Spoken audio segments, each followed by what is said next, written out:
Eu acho que a maior parte dela é incrível, assim.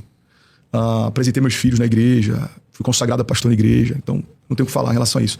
Em agosto é dada essa direção, e aí começa algumas discordâncias, vamos dizer assim, de visão de futuro nos bastidores. Não acho que vale a pena entrar nesse mérito, a não ser que em algum momento fosse muito necessário, mas eu acho que não edifica, vai deixar dúvidas, pontas soltas. Eu acho que a discussão disso não acrescenta a ninguém. Mas para resumir muito, quando chega em novembro, talvez, do mesmo ano, eu e minha esposa, a gente teve um entendimento que nosso tempo acabou, não era tempo de permanecer. A única certeza que eu tinha é que eu nunca mais abriria uma igreja na vida. Isso para mim estava muito claro, assim. Eu lembro de uma conversa que a gente teve, para quem não acredita no profético, talvez isso aqui vai ser loucura, mas daí eu e minha esposa no quarto e eu falo para ela, amor, eu nunca mais na minha vida abro uma igreja. Eu nunca mais na minha vida planto uma igreja. Eu só quero servir as igrejas que já existem. A gente tem que procurar um pastor aqui próximo. Pensei na época, na ocasião, um pastor que tem em Campinas, que ama a vida dele, é um cara muito sábio, caráter irrepreensível. Eu falei, eu acho que a gente tem que caminhar com ele, ser pastoreado e a gente pregar. Vamos continuar, eu vou continuar escrevendo livros, eu vou continuar, enfim. E aí eu lembro dela falar assim, amor, você foi chamado para isso, se você não fizer mais isso, o Senhor te leva.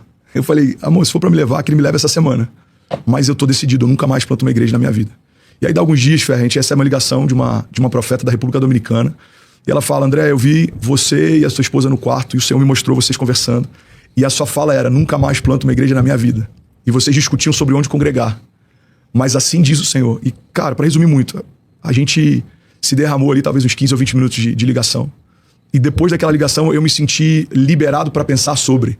Porque a transição, cara, é algo tão louco que você se sente até culpado, julgado de pensar em construir algo que faz parte do teu chamado desde que você se entende por crente. Eu vou dar um exemplo, tá? É como se você saísse de um business de comunicação ou de algum projeto. Em algum momento você se sentisse culpado de estar sonhando e fazer de novo algo como esse podcast ou como tudo que você está construindo aqui. É muito difícil você desassociar alguém que tem uma genética, vamos dizer assim, de criação. Cara, eu fui chamado por Deus para criar. Deus se expressa através de mim de forma criativa. Eu amo criar. As pessoas até brincam que aonde eu chego, começa uma reforma, começa uma construção. Mas eu acredito de verdade que a ideia de você criar um espaço que não existe, criar um projeto que não existe, criar um ministério que não existe, isso faz com que as coisas se tornem melhor depois que você chegou. Então, eu não sei como era essa sala antes de vocês chegarem, mas eu tenho plena convicção de que está melhor do que estava antes de vocês entrarem aqui. Eu acredito que a gente é chamado para isso. Cara, e aí a gente começa. Eu tenho um rancho e tenho um celeiro de madeira que tem 100 metros quadrados, que a gente fez para ser o nosso espaço social. A gente passou o Natal lá, enfim, aniversário dos nossos filhos são todos lá. E a gente fala, irmão, a gente não tem uma direção para onde ir, a gente só sabe onde não ficar. Assim como Deus fez com Abraão. Abraão, ele não fala para onde ele vai, mas ele fala onde ele precisa sair. Ele fala, sai da tua terra, sai do meio da tua parentela e vai pro lugar que eu vou te mostrar. E eu acredito que em vários momentos Deus faz isso. A transição de Deus nem sempre aponta um caminho claro, mas começa por uma ideia de onde não permanecer. E a gente começa a se reunir nesse celeiro de madeira, 80 amigos, 100, 120, 150. E aí a gente dá, então, em fevereiro desse ano, esse passo e abre o nosso ministério em São Paulo. André, deixa eu te perguntar sobre as polêmicas da internet aqui. Existe uma polêmica na internet que eu li que tu saiu da igreja por causa de um problema com um helicóptero. Tu comprou um helicóptero, não sei o que do helicóptero, e aí deu um racha na igreja por causa do helicóptero. Podia explicar pra nós a polêmica do helicóptero? Claro. Cara, o helicóptero foi comprado pela igreja, para a igreja, em nome da igreja, pago com dinheiro da igreja. Primeiro ponto, assim, se tivesse algo escuso ou estranho, eu teria comprado o helicóptero para a igreja, talvez no meu nome, eu teria comprado para mim, usando o dinheiro da igreja. A gente comprou o helicóptero em 4 cotas, esse helicóptero tá voando, inclusive. Os cotistas, alguns têm até uma certa relevância, ele tá funcionando normalmente. Quando a gente comprou, eu comprei de alguém que eu conheci no sul do Brasil, que é um cara incrível, inclusive, seu Irã, empresário gigante, dono de hospitais. E a ideia na época era começar a Lagoinha em São Paulo. Então, a minha visão era, eu vou pregar em Alfa, a gente vai para São Paulo, volto para Alfa. Eu tinha acabado de receber a regional. Então, como líder regional, tinha mais de 40 igrejas debaixo da minha liderança. 40 Lagoinhas. 40 Lagoinhas. E aí, quantas são? Acho que 600 e pouco, talvez. Eu não sei como é que tá o número hoje. São 600 templos. Isso. Em vários países, né? Eu não sei como é que tá o número hoje, porque eu não sei se cresceu. Isso em quanto tempo? Cara, são mais de 60 anos, né? A denominação. 60 anos. Esse crescimento exponencial, ele é mais recente, mas a denominação em si, ela é bem histórica, assim. E ela já foi, como é que eu posso dizer? Pioneira em vários movimentos de avivamento na nação. A história da Lagoinha, vou dizer, Pastor Márcio, Diante do Trono, Ana Paula Valadão, o André como cantor teve uma influência muito grande em relação a isso. Depois a expansão para a Lagoinha no Rio. Você tem vários movimentos da Lagoinha que foram marcos na igreja evangélica, e isso é inquestionável. Então, assim, quando a gente compra uma das cotas, parcelado em várias vezes. A igreja. E aí tem um problema numa peça que se chama Governador. A gente liga para o antigo dono e fala, Senhor Irã, tem um problema com uma peça aqui. E ele falou, ó, não me responsabilizo, eu entreguei em funcionamento. Na verdade, no voo de teste, quando chegou em São Paulo, já acusou essa peça. Ele falou, deve ter sido o piloto, deve ter sido alguém que fez o teste, mas estão dizendo aqui que normalmente esse tipo de defeito ele acontece com o tempo, não é no primeiro uso indevido. Ó, não me responsabilizo. E aí a gente vai falar com a empresa que fez a vistoria de pré-compra, que é muito comum na aviação, você tem uma vistoria de pré-compra e todos os itens eles são avaliados. E eles falam, ó, não identificamos na época da vistoria, a gente também não se responsabiliza.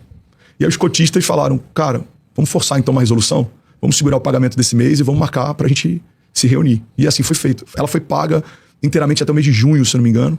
Acho que suspende o pagamento julho e agosto, ou junho e julho. É feita a notificação extrajudicial. E para resumir tudo, e a gente não perder muito tempo com isso, foi feita a quitação em juízo, foi 100% paga, liberada na ANAC para voo, está em pleno funcionamento, não está comigo, não foi comprado no meu nome. E agora, o que a igreja fez depois que eu saí... Você foi envolvido nessa polêmica, então? Fé, desde fevereiro do ano passado, não quero entrar muito nesse contexto, porque... Eu acho bom explicar, porque eu tô Não, sim. vai ouvir. Então, eu vou falar de forma superficial, porque eu não quero entrar num campo de batalha, de querer provar que eu tô certo. O próprio tempo já está se encarregando disso, muita coisa está vindo à tona e vai trazer cada vez mais clareza. Mas para resumir, cara, tem muita narrativa que desde fevereiro do ano anterior começou a ser construída para criar um personagem, uma persona que é muito diferente de quem eu sou. Então, assim, a minha origem é simples, eu vim do absoluto zero, ministerialmente falando ainda mais. Os padres tinham família, tinham filhos. Em algum momento um papa institui essa mudança. Você tem várias... A história da igreja ela é muito densa, ela é muito longa. Agora, se a gente for tirar tudo que é do homem na igreja, o que sobra? Sobra o santo, o que é sacro. Sobra os testemunhos, sobra os momentos da história que a igreja ajudou pessoas a estarem de pé. E eu acredito que o momento da igreja hoje, ela é de um crescimento pujante, porque o mundo tá doente, cara. Segundo o OMS, até 2030, cada 10 pessoas, 7 vão ter algum problema de disfunção emocional. Então você imagina, cada 10 pessoas que você conhece, 7 vão estar enfrentando algum problema, seja de pânico, seja de síndrome, seja de ansiedade extrema, depressão, pensamento suicida. E a igreja tem sido um lugar de refúgio e de paz para muita gente. Então, a igreja é isso. Administrativamente falando, é como qualquer outro ecossistema que tem aluguel, fornecedores, pagamento, salário, enfim, é uma estrutura, cara. Eu nunca consegui pagar nenhum aluguel de nenhum prédio que a gente estabeleceu numa igreja com abraço e oração. Ninguém nunca aceitou. A gente sempre precisou pagar com dinheiro. O combustível dos geradores se paga com dinheiro. O lanche do kit se paga com dinheiro. O salário dos funcionários, os insumos de limpeza, as pessoas que trabalham na segurança, os equipamentos, o som, a luz, as cadeiras onde as pessoas se sentam, a infraestrutura no entorno, tudo isso se paga com dinheiro. Então, eu acho que é uma questão lógica. Tem uma boa administração? Tem. Tem pessoas com má administração? Tem. Como tem qualquer outra área da sociedade. Mas isso não desqualifica a igreja. Eu acredito que isso não coloca em xeque se faz sentido estar em uma igreja, fazer parte de uma igreja. O que eu acho que é um bom conselho é, cara, se você quer membrar uma igreja, e essa é uma dor, procure entender as entranhas da igreja que você quer membrar. Procure entender como ela lida com isso. Procure entender como ela se move a partir disso. Mas eu acho que não é um motivo pra gente desacreditar ou desqualificar a igreja em si. Essas contribuições que são feitas pelos fiéis, elas são de caráter obrigatório, voluntário? Como é que funciona isso? Assim, uma pessoa pode frequentar e nunca botar um tostão? Não pode? Cara, o único lugar que você pode ter uma contribuição obrigatória é numa seita. Talvez uma seita faria dessa forma. Uma igreja, ela tem um princípio, que é um princípio bíblico, relembrado em vários momentos.